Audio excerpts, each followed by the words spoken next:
This is not an ordinary portrait. It's called The Fortunate Slave, and it was painted in 1734 by the English painter William Hall. On the surface, it might look like a typical English painting, but what's really special about it is that amongst all the paintings of famous English men and women of the 18th century, this is the very first in which the subject is black.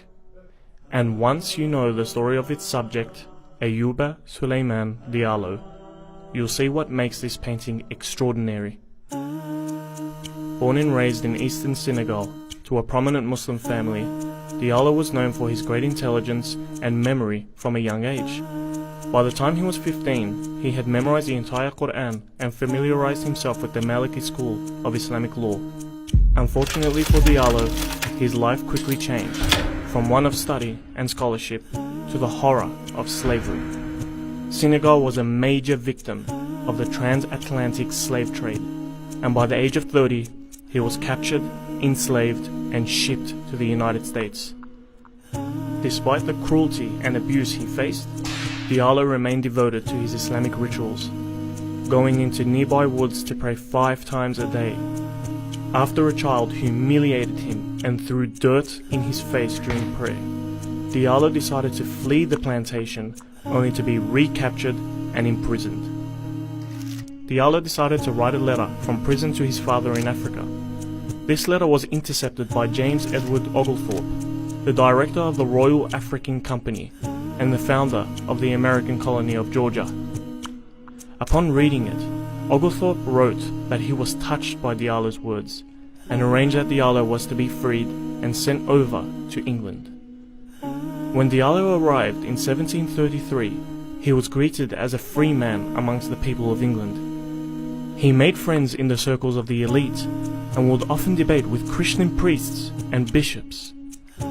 At a time known for its extreme racial prejudice, people were impressed with his intelligence, monotheistic beliefs, and piety. Diallo was approached by William Hall to paint his now famous portrait. What makes this portrait significant is not just the presence of a black man, it's the way he's depicted. When people of African descent were painted in the 18th century, they were almost always shown in racist and demeaning ways.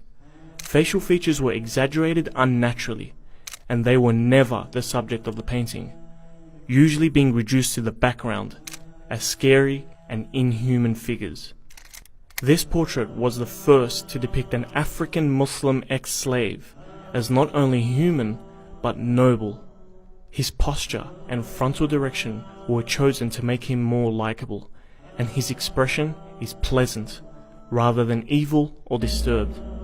However, what really stands out is the red book hung around his neck. This book is one of 3 Qur'ans Diallo had written purely from memory during his imprisonment.